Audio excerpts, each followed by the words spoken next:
હવે વાત કરીએ આપણે જહાંગીર.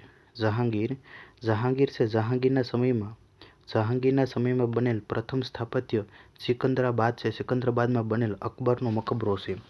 એક વિશાળ બાગની વચ્ચે બનેલ 5 માળ છે. 5 માળનો મકબરો અકબર છે. અકબરના વિશાળ અને ઉદાર હૃદયનું પ્રતીક છે. આ મકબરાનું પ્રવેશદ્વાર દક્ષિણ બાજુ છે અને તેના ચારેય ખૂણાઓ પર સંગેમરમરના બનેલા 4 ગુંબજ જોવા મળે છે. આ મકબરાના 4 માળ 5 ચબૂતરા પર બનેલા છે, જેમાંના પ્રત્યેક ઉપરના માળ નીચેના માળ કરતાં કદમાં નાના રાખવામાં આવ્યા છે. સૌથી અંતિમ 5 માળ છે. 5 માળ સંગેમરમર છે. સંગેમરમરની દિવાલો બનાવવામાં આવી છે. તેની ઉપર કોઈ ગુંબજ જોવા મળતા નથી. જહાંગીર છે. જહાંગીરની પત્ની નૂરજહાંએ તેના પિતા ઇતમાદ-ઉદ-દૌલાનો મકબરો સફેદ આરસથી બંધાવ્યો.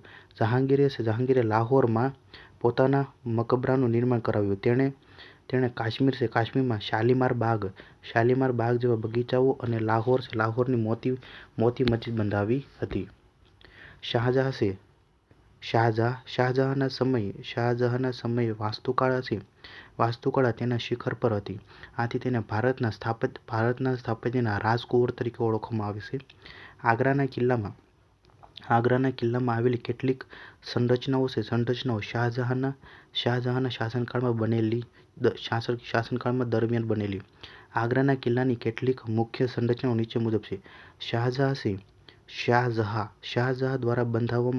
શાહજહાં દ્વારા બનાવવામાં આવેલી મોતી મસ્જિદ, દીવાને ખાસ, જહાંગીરી મહલ અને નગીના મસ્જિદ.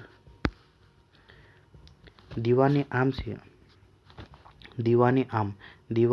છે જે મયુર સિંહાસન છે. મયુર સિંહાસન એ તેની મુખ્ય વિશેષતા હતી, જ્યાં સામાન્ય જનતાની ફરિયાદ સાંભળવામાં આવતી હતી. દીવાન એ ખાસ તેનો ઉપયોગ ઉચ્ચ અધિકારીઓ તથા મહેમાનો સાથે મંત્રણા કરવા માટે થતો હતો.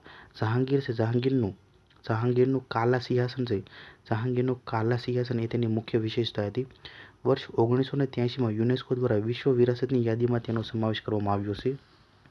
વાત કરીએ તાજમહેલ અર્જુમંદ બાનુ બેગમ એટલે કે મુમતાઝ મહેલની યાદમાં શાહજહાંએ ઈસવીસન 1631થી 1652 એમ 22 વર્ષ સુધી તાજમહેલનું નિર્માણ કરાવ્યું. અલંકારિત સુલેખન, ચારબાગ શૈલીના બગીચાઓ, આંગણામાં ફુવારો જેવી મુઘલ સ્થાપત્ય કળાનો તેમાં સમાવેશ થયો છે. તાજમહેલની જાળીઓ અને સફેદ આરસ પરની કોતરણી સર્વશ્રેષ્ઠ વાસ્તુકળાનો નમૂનો છે. તાજમહેલના મુખ્ય નિદર્શન તરીકેની કામગીરી ઉસ્તાદ ઈશા ખાન અને તેની ડિઝાઇન ઉસ્તાદ અહમદ લાહોરી દ્વારા તૈયાર કરવામાં આવી હતી. નોંધ છે, વિશ્વની 7 અજાયબીઓમાં તાજમહેલનો સમાવેશ થાય છે. આગ્રાની યમુના નદીના કિનારે સ્થિત તાજમહેલ પર સૌથી વધારે પ્રદૂષણ અને એસિડ વર્ષા એટલે નાઇટ્રસ ઓક્સાઇડના ખતરાને કારણે આજે તે પીળો પડી રહ્યો છે. તાજેતરમાં નેશનલ ગ્રીન ટ્રિબ્યુનલ (NGT) દ્વારા તેની આજુબાજુના વિસ્તારમાં ઔદ્યોગિક એકમો પર પ્રતિબંધ લગાવેલ છે. આ ઉપરાંત ભારત સરકારે તાજમહેલની સુરક્ષા માટે વરદરાજ સમિતિની રચના કરી હતી. લાલ કિલ્લો વિશે કરીએ તો શાહજહાંએ દિલ્હીમાં લાલ કિલ્લાનું નિર્માણ 9 વર્ષ સુધી અષ્ટભુજાકાર સ્વરૂપે કરાવ્યું. કિલ્લાની સામે ચાંદની ચોક બનાવ્યો અને તેની વચ્ચેથી નહેરનું નિર્માણ કરાવ્યું, જેને નહર-એ-બિહસ્ત તરીકે ઓળખવામાં આવે છે. આ કિલ્લો લાલ બલુઆ પથ્થરમાંથી બનેલો હોવાથી તેને લાલ કિલ્લો તરીકે ઓળખવામાં આવે છે. આ ઉપરાંત આ કિલ્લામાં રંગમહેલ, હીરામહેલ, ઇબાદતખાના, દીવાને ખાસ અને દીવાને આમ મુખ્ય છે. દીવાને ખાસની છત પર ચાંદી, સોનું અને અન્ય બહુમૂલ્ય પથ્થરથી અલંકૃત કરેલ છે અહીંયા આવેલ જે રંગમહેલ છે, રંગમહેલને વિવિધ રંગો અને કાચથી સજાવટ કરવામાં આવી રહેલ છે. આથી તેને શીશ મહેલ તરીકે ઓળખવામાં આવે છે. શીશ મહેલ તરીકે ઓળખવામાં આવે છે. યુનેસ્કોની વિશ્વ વિરાસત યાદીમાં લાલ કિલ્લાને વર્ષ 2007માં સ્થાન મળ્યું. તાજમહેલ છે. તાજમહેલ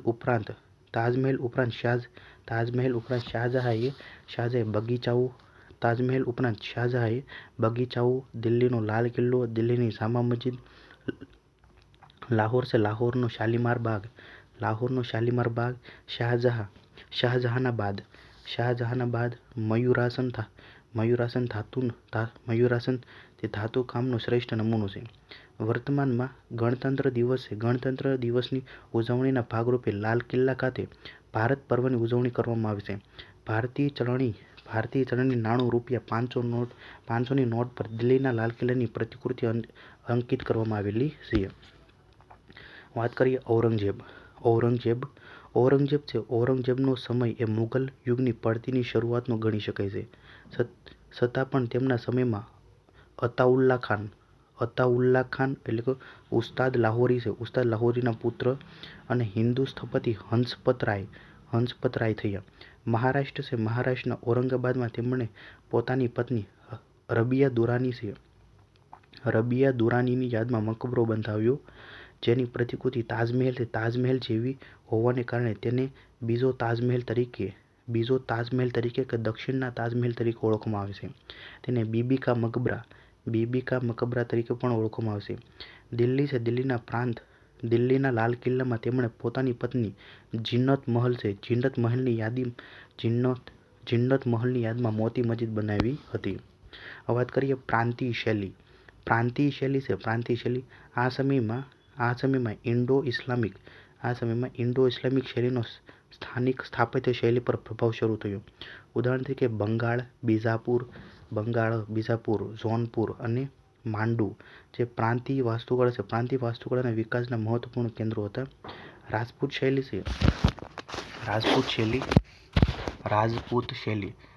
શૈલી છે જે મધ્યકાલીન વાસ્તુકળાઓમાં તે સમયના કેન્દ્રીય સત્તામાં રહેલ મુઘલકાલીન વાસ્તુકળાની સ્પષ્ટ અસર રાજપૂત શૈલીમાં જોવા મળે છે. રાજપૂત શૈલીમાં રાજપૂત રાજાઓ દ્વારા બનાવેલ વિશાળ મહેલો, કિલ્લાઓ અને યાદગીરી રૂપ બનાવવામાં આવેલા વિશેષ બાંધકામનો સમાવેશ થાય છે. આ શૈલીની વિશેષતામાં લટકતા ઝરૂખા, ધનુષ આકારના મહેરાબોનો સમાવેશ થાય છે. બંગાળ શૈલી છે. બંગાળ શૈલી એટલે કે આ શૈલીમાં પથ્થરો કરતાં ઈંટોનો વધુ ઉપયોગ થતો હતો.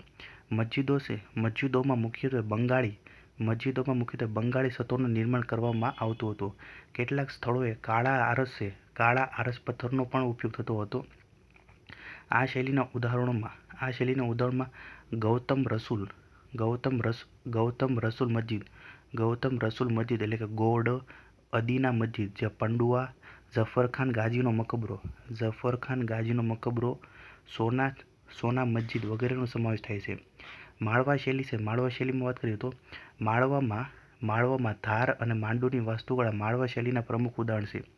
આ શૈલીની વાસ્તુકળામાં વિવિધ રંગના આરસ પથ્થરનો ઉપયોગ થયો છે, જેમાં વિશાળ સંખ્યામાં બારીઓ જોવા મળે છે, જે ભારતમાં યુરોપીય પ્રભાવને દર્શાવે છે. 14મી સદીના અંત ભાગમાં કમાલ મૌલા મસ્જિદ સૌપ્રથમ બનાવવામાં આવી. આ ઉપરાંત દિલાવર ખાન મસ્જિદ, લાટ મસ્જિદ, અશરફી મહેલ, જહાજ મહેલ, હિંડોળા મહેલ વગેરે પણ બનાવવામાં આવ્યા હતા. દાદર છે. દાદરનું નિર્માણ સૌંદર્ય વધારવા માટે કરવામાં આવતું. આ શૈલીમાં મિનારા નથી. માળવા શૈલીને પઠાણ શૈલી પણ કહેવામાં આવે છે. નોંધ છે. મંડપ ધનુષ્યાકાર રાખવામાં આવતા, જેથી ગરમીઓમાં ભવન ઠંડા રહેતા.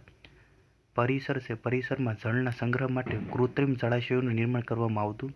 આ શૈલી છે પર્યાવરણ મિત્રનો નમૂનો છે. સ્થાનિક ઉપલબ્ધ સામગ્રીનો ઉપયોગ તેમાં થતો હતો. બટ્ટાર પ્રણાલી છે, બાટાર પ્રણાલીનો ઉપયોગ કરી તુગલકોએ ભવનો મજબૂત કર્યા હતા. ઉદાહરણ તરીકે રાણી રૂપમતી છે, રાણી રૂપમતીનો મંડપ, જહાજમહેલ, અશરફી મહેલ. જૌનપુર શૈલી છે, ઉત્તર પ્રદેશના જૌનપુરના શર્કી સુલતાનો દ્વારા આ શૈલીને સંરક્ષણ આપવામાં આવ્યું હતું. આ શૈલીની મસ્જિદોમાં મંદિર શૈલીના સિંહ દ્વારનો ઉપયોગ ઇબાદતખાનાના મુખ્ય ભાગમાં કરવામાં આવ્યું હતું. આ શૈલીની વિશેષતાઓમાં તોરણો છે, તોરણો સાથે વિશાળ સ્તંભોવાળી જાળી જોવા મળે છે. આ શૈલીના ઉદાહરણોમાં ઝંઝરી મસ્જિદ, લાલ દરવાજા મસ્જિદ, અટાલા મસ્જિદ, જૌનપુરનો કિલ્લો વગેરેનો સમાવેશ થાય છે. બીજાપુર શૈલી છે. આ શૈલીની વિશેષતામાં ત્રણ મહેરાબોવાળા આગળના ભાગ સાથે મહેરાબો ગોળાકાર અને સાંકડા જોવા મળે છે. બીજાપુરનો ગોળ ગુંબજ, આદિલશાહનો મકબરો, પછી દૌલતાબાદનો મિનાર જે ચાર મિનાર વગેરે આ શૈલીના ઉત્કૃષ્ટ નમૂના છે. આ શૈલીનું સંરક્ષણ છે બીજાપુરના આદિલશાહે કર્યું હતું. શીખ શૈલી. આ શૈલીમાં મુઘલ શૈલી અને રાજપૂત શૈલીનો સ્પષ્ટ પ્રભાવ જોવા મળે છે. આ શૈલી મુખ્યત્વે પંજાબ વિસ્તારમાં જોવા મળે છે. જેની મુખ્ય વિશેષતાઓમાં કાંદા છે, કાંદાના આકારના ગુંબજોનું નિર્માણ, જેના પર પિત્તળ તાંબાનું આવરણ ચઢાવવામાં આવે છે. આ શૈલીના શ્રેષ્ઠ ઉદાહરણ પંજાબ છે. પંજાબના અમૃતસરમાં આવેલ હરમંદિર સાહિબ છે. વાત કરીએ આધુનિક વાસ્તુકળા. ઈસવીસન 1498માં ભારતમાં સૌપ્રથમ આવેલ પોર્ટુગલ પ્રજાથી આધુનિક વાસ્તુકળાનો પ્રારંભ ગણી શકાય.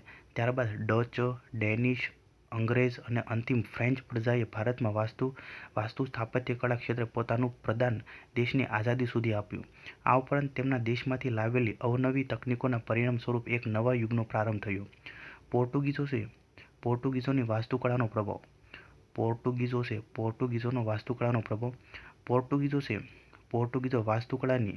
પોર્ટુગીઝો વાસ્તુકળાની અરેબિયન શૈલી લઈને આવ્યા. આ લોકોએ વ્યાપારિક જગ્યાઓ અને કોઠીઓનું નિર્માણ કર્યું. તેઓએ અરેબિયન શૈલીમાં આંગણઘર બાંધવાની પ્રથા શરૂ કરી અને 16મી સદીના અંત સુધીમાં યુરોપમાં ચર્ચના પ્રચાર માટે બરોક શૈલી વિકસિત પામી. આ શૈલીમાં અલંકૃત નાટકીય રેખાંકનોમાંથી ડિઝાઇન તૈયાર કરવામાં આવી હતી, જેમાં વિપરીત રંગોનો ઉપયોગ કરવામાં આવ્યો હતો. આ શૈલી અંતર્ગત બનેલા ચર્ચની વિશેષતા નીચે મુજબ છે.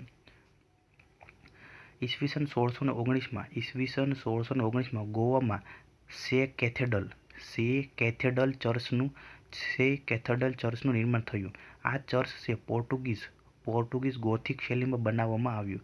આ ચર્ચમાં આવેલું ગોલ્ડન બેલ પ્રખ્યાત છે. ગોવામાં આવેલું બોમ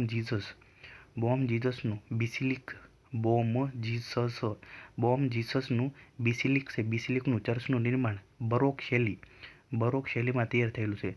વિશ્વની ધરોહરની યાદીમાં સ્થાન પામેલ આ ચર્ચમાં સેન્ટ ફ્રાન્સિસ ઝેવિયરના શરીરને સન્માન સાથે રાખવામાં આવ્યું છે. ફ્રાન્સની વાસ્તુકળાનો પ્રભાવ. ફ્રાન્સીસીઓએ ટાઉન પ્લાનિંગની અવધારણા રૂપે શહેરોનું નિર્માણ કરાવ્યું છે, જેની અસર આપણે પુડ્ડુચેરી, યમન, માહેક અને ચંદ્રનગરમાં જોઈ શકીએ છીએ. આ શહેરોમાં ગ્રીડ પ્રકારની નગર રચનાના દર્શન થાય છે. ઈસવીસન 1907માં બનાવેલ બેસિલિકા ઈસવીસન 1907માં બનાવેલ basilica of the sacred heart of Jesus church એ આ વાસ્તુકળાનું મહત્વનું ઉદાહરણ છે જે પુડુચેરીમાં આવેલ છે. અંગ્રેજોની વાસ્તુકળાનો પ્રભાવ. અંગ્રેજો પોતાની સાથે પોતાની વાસ્તુકળાને પણ ભારતમાં લાવ્યા, જેથી તેમને પોતાના માટે સાનુકૂળ વાતાવરણ મળી રહે. પોતાની વાસ્તુકળા થકી અંગ્રેજો પોતાનું વર્ચસ્વ ભારતીય ઉપમહાદ્વીપમાં સાબિત કરવા માંગતા હતા. અંગ્રેજોની વાસ્તુકળાને આપણે મુખ્યત્વે બે ભાગમાં વિભાજિત કરી શકીએ છીએ. પહેલું છે ઇન્ડો ગોથિક શૈલી અને બીજું છે નવી રોમન શૈલી. અંગ્રેજોની વાસ્તુકળા છે એમાં ઇન્ડો ગોથિક શૈલી અને નવી રોમન શૈલી. ઇન્ડો ગોથિક શૈલી વિશે વાત કરીએ તો ઇન્ડો ગોથિક શૈલી વિક્ટોરિયન શૈલી છે. વિક્ટોરિયન શૈલી તરીકે જાણીતી આ કળા ભારતીય ફારસી અને ગોથિક શૈલીનું મિશ્રણ છે. તેની દિવાલો છે ઇન્ડો ઇસ્લામિક નિર્માણની સરખામણીએ પાતળી હતી. આ શૈલીના નિર્માણ કાર્યમાં વિશાળ બારીઓનો ઉપયોગ એ વિક્ટોરિયન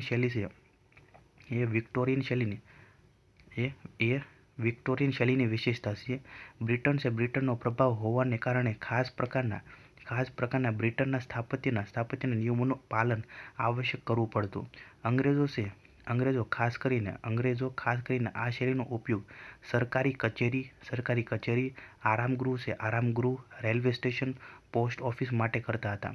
સ્ટીલ, લોખંડ અને ઢાળેલ જે સિમેન્ટ છે, ઢાળેલ સિમેન્ટના ઉપયોગની શરૂઆત થઈ હતી. ઉદાહરણ તરીકે કોલકાતાનું વિક્ટોરિયા મેમોરિયલ, મુંબઈનો gateway of India. Indo gothic વાસ્તુકળાનો વિકાસ 19મી સદીમાં થયો હતો. આ શૈલીમાં ભારતીય, ફારસી અને ગોથિક વાસ્તુકળાનો સમન્વય જોવા મળે છે. આ શૈલીને વિક્ટોરિયન શૈલી કે ભારતીય સર-સૈનિક શૈલી તરીકે પણ ઓળખવામાં આવે છે. આ શૈલીમાં દિવાલો છે ઇન્ડો ઇસ્લામિક નિર્માણની સરખામણીમાં પાતળી હતી. આ શૈલીમાં ચર્ચોનું નિર્માણ ક્રુસિફાઇડ યોજના અનુસાર થયું હતું. મહેરાબ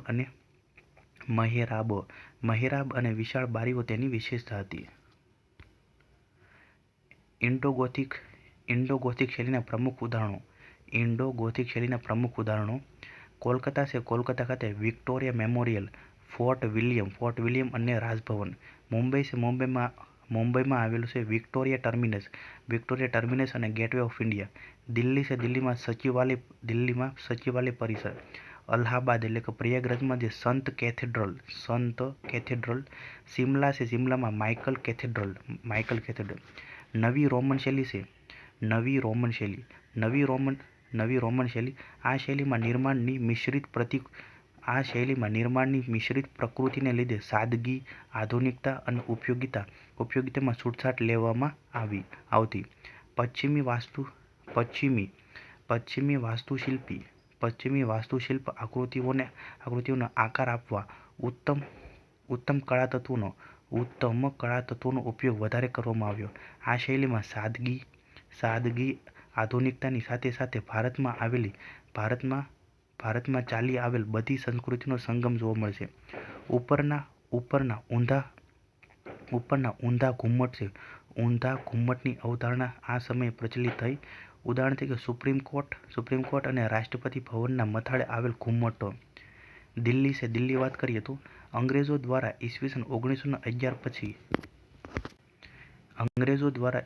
1911 પછી કરવામાં આવેલા નિર્માણો દ્વારા નવ રોમન શૈલીથી શરૂ થઈ. એડવિન લુટિયન અને હર્બર્ટ બેકર દ્વારા કરવામાં આવેલી નવી દિલ્હી શહેરી વાસ્તુકળાની શૈલીનું શ્રેષ્ઠ ઉદાહરણ છે. દિલ્હીને હિન્દુસ્તાનના રોમ તરીકે ઓળખવામાં આવે છે. રાષ્ટ્રપતિ ભવન છે રાષ્ટ્રપતિ ભવન દિલ્હીમાં આવેલું રાષ્ટ્રપતિ ભવન નવી રોમન શૈલીનું ઉત્કૃષ્ટ ઉદાહરણ છે. ઈસવીસન 1929માં રાષ્ટ્રપતિ ભવનનું નિર્માણ કરવામાં આવ્યું હતું, જેના સ્થપતિ એડવિન લુટિયન હતા. આ ઉપરાંત તેમના સહયોગી હ્યુઝ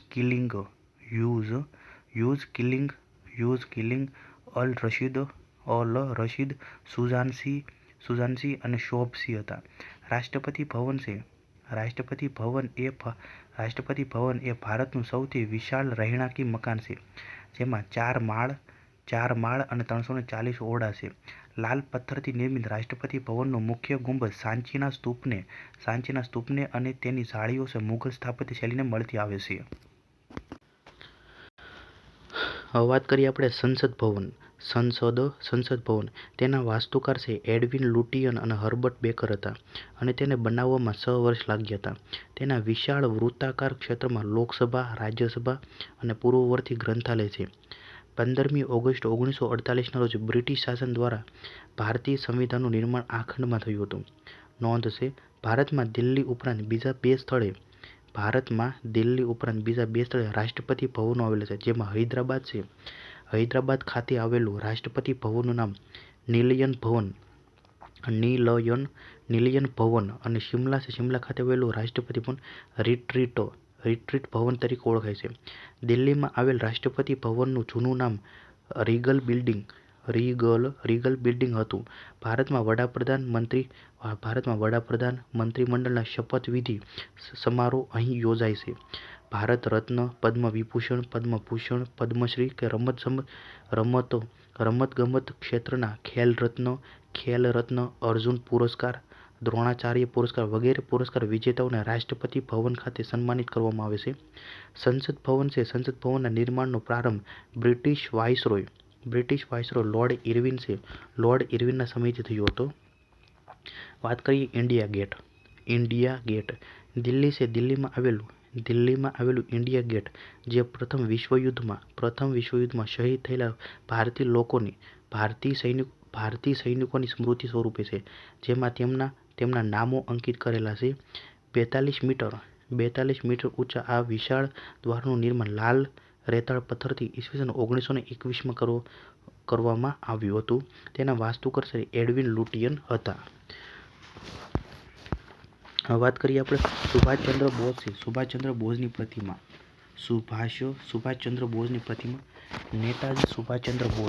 નેતાજી સુભાષચંદ્ર બોઝની 125મી જન્મજયંતિને ચિહ્નિત કરવા ઇન્ડિયા ગેટ, જે દિલ્હી ખાતે ગ્રેન્ડ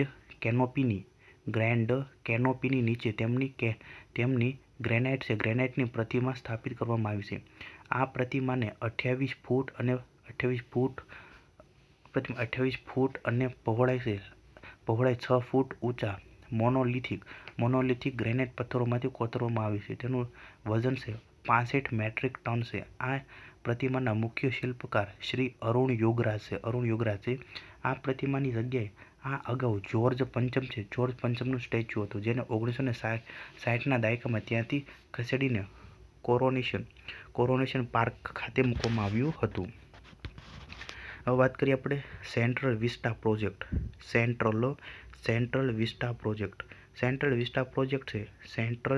પ્રોજેક્ટ અંતર્ગત ભારતના નવા સંસદ ભવનનું નિર્માણ કરવામાં આવનાર છે. ભવ્ય સરકારી ઇમારતોનો સમૂહ સેન્ટ્રલ વિસ્ટા એ ભારતના સૌથી પ્રખ્યાત સ્થળોમાંનો એક છે. દિલ્હી ખાતે આવેલ ઇન્ડિયા ગેટથી રાષ્ટ્રપતિ ભવન સુધીનો વિસ્તાર, સંસદ ભવન તથા ઉત્તર અને દક્ષિણ બ્લોકમાં આવેલ સચિવાલયને સંયુક્ત રીતે સેન્ટ્રલ વિસ્ટા તરીકે ઓળખવામાં આવે છે. વર્ષ 1911માં આયોજિત દિલ્હી દરબારમાં નિર્ણય લેવામાં આવ્યો કે ઉપનિવેશિક ભારતની રાજધાની કોલકાતાથી દિલ્હી સ્થળાંતરિત કરવામાં આવશે. આથી દિલ્હી રાજધાની બનવાને કારણે તત્કાલીન સમયે અનેક ભવ્ય ઇમારતો બનાવવામાં આવી હતી. સેન્ટ્રલ વિસ્ટા ભારતમાં આવેલો એકમાત્ર સ્થળોનો સમૂહ છે જેને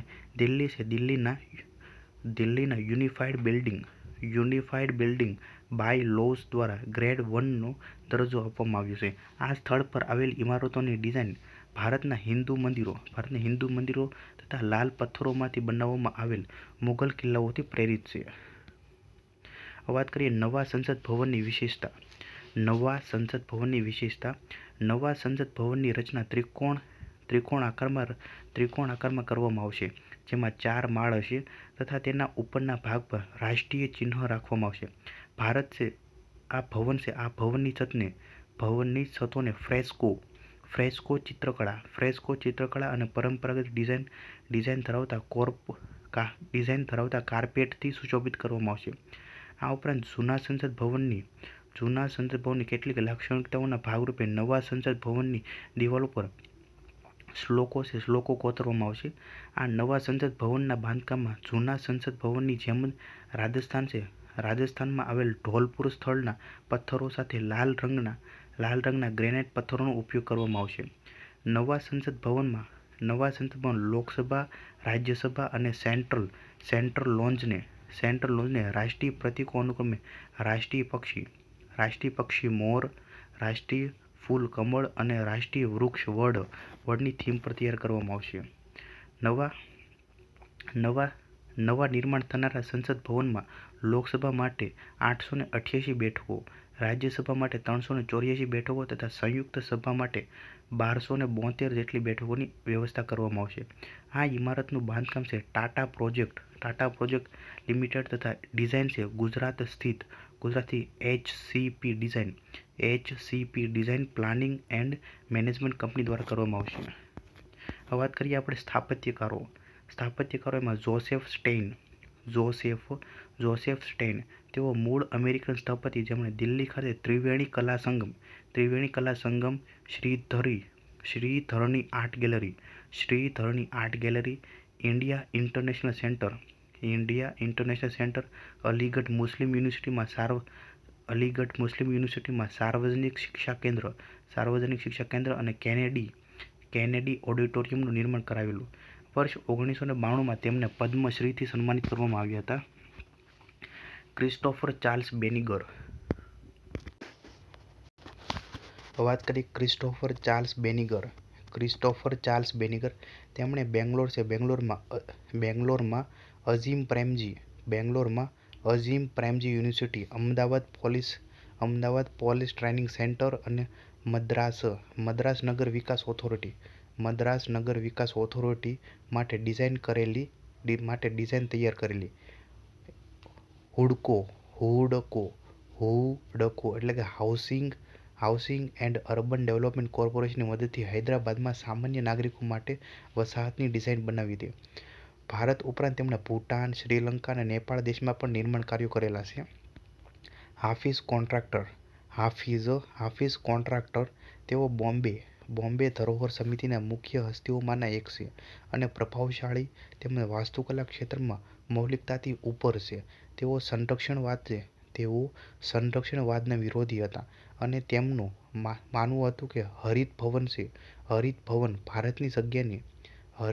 ભારતની જગ્યાની સમસ્યાઓનું સમાધાન નથી. તેઓ ગગનચુંબી ભવનોમાં વિશ્વાસ રાખતા હતા. રામ સુતાર. સ્ટેચ્યુ ઓફ યુનિટીની ડિઝાઇન ભારતના મહાન સ્થાપત્યકાર રામ વી સુતાર દ્વારા કરવામાં આવી છે. રામ સુતારને વર્ષ 2016માં પદ્મભૂષણથી સન્માનિત કરવામાં આવ્યા છે. આ પહેલા તેમને વર્ષ 1999માં પદ્મશ્રીથી સન્માનિત કરવામાં આવ્યા હતા. હાલમાં જ તેમને વર્ષ 2016ના ટાગોર સાંસ્કૃતિક સદ્ભાવના એવોર્ડ માટે પસંદ કરવામાં આવ્યા છે. તેમના પુત્ર અનિલ સુથાર પણ પ્રખ્યાત સ્થાપત્યકાર છે. તેમના દ્વારા મુંબઈના દરિયામાં નિર્માણ પામનારી શિવાજી મહારાજની પ્રતિમા શિવ સ્મારકની ડિઝાઇન તૈયાર કરવામાં આવી છે. શિવ સ્મારક પ્રતિમાની ઊંચાઈ છે અંદાજે 212 મીટર હશે. આ સ્મારક તૈયાર થતાં સ્ટેચ્યુ ઓફ યુનિટીનો વિશ્વનો સૌથી ઊંચી પ્રતિમાનો રેકોર્ડ તૂટી જશે. બાલકૃષ્ણ દોશી.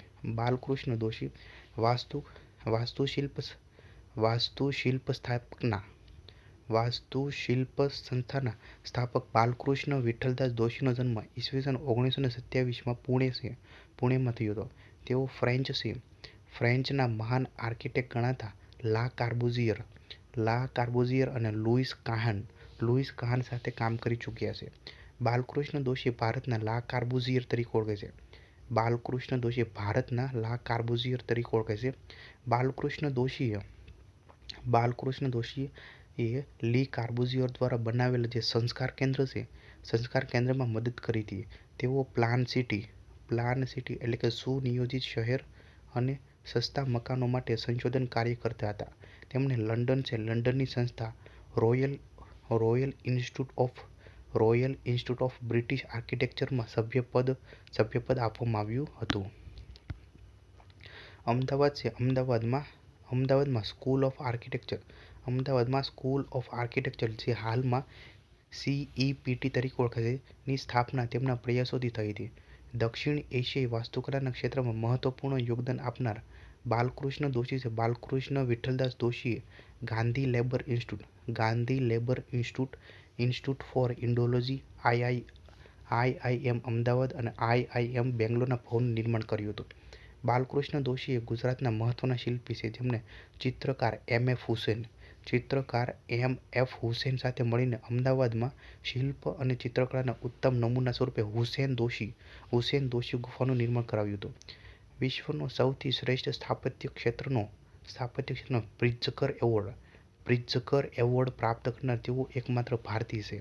આ ઉપરાંત તેમને ભારત સરકાર દ્વારા પદ્મશ્રી, ફ્રાન્સ સરકાર દ્વારા ઓર્ડર ઓફ આર્ટ્સ એન્ડ લેટર્સથી સન્માનિત કરવામાં આવ્યા હતા. લી કાર્બુઝિયર ભારતના આધુનિક વાસ્તુકારોમાંના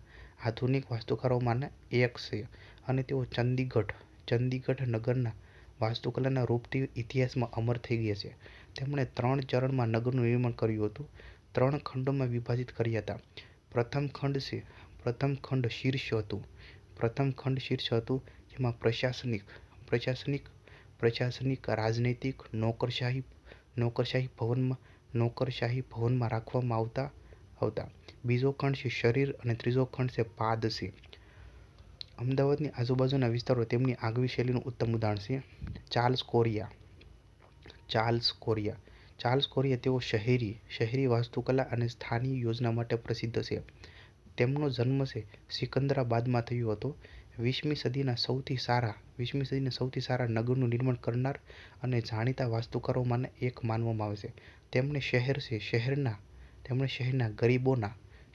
શહેરના ગરીબોના રહેઠાણની જરૂરિયાતોને ધ્યાનમાં રાખી પોતાના વાસ્તુશિલ્પની ડિઝાઇન બનાવી. તેમણે અમદાવાદ ખાતે સાબરમતી આશ્રમમાં મહાત્મા ગાંધી સ્મારક સંગ્રહાલય, જયપુરમાં જવાહર કલા કેન્દ્ર, મુંબઈમાં કાંચનજંઘા એપાર્ટમેન્ટ ટાવર, દિલ્હી ખાતે રાષ્ટ્રીય શિલ્પ સંગ્રહાલયનું નિર્માણ કરાવેલું. વર્ષ 1984માં મુંબઈમાં નગરીય વસાહત અને પર્યાવરણ સુરક્ષાને ધ્યાનમાં રાખી અર્બન ડિઝાઇન રિસર્ચ ઇન્સ્ટિટ્યૂટની સ્થાપના કરી. વર્ષ 2006માં તેમને પદ્મ વિભૂષણથી પુરસ્કાર કરવામાં આવેલ છે. પ્રભાશંકર સોમપુરાનો જન્મ વર્ષ 1896માં ભાવનગરના પાલિતાણામાં થયો હતો. પ્રભાશંકર સોમપુરાએ સોમનાથ મંદિરના નવનિર્માણમાં સ્થપતિ તરીકે કાર્ય કર્યું હતું. આ પ્રસંગે તેમણે શિલ્પશાસ્ત્રના ગ્રંથ દીપાણું પ્રસિદ્ધ કર્યો હતો. ભારત સરકારે તેમને માસ્ટર ક્રાફ્ટમેનની ઉપાધિ આપી છે. આ ઉપરાંત તેમને શિલ્પ વિશારદની ઉપાધિ પ્રાપ્ત થઈ છે.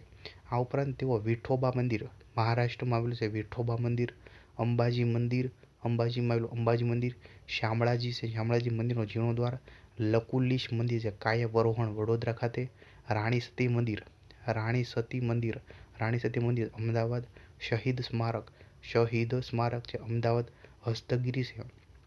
હસ્તગીરીના 72 દેરાસરો તે પાલિતાણા ખાતે, ત્રિનેત્રેશ્વર મહાદેવનું મંદિર થાનગઢ અને પંચાસરા જૈન મંદિર પાટણ વગેરે સ્થાપત્યના મુખ્ય સ્થપતિ છે.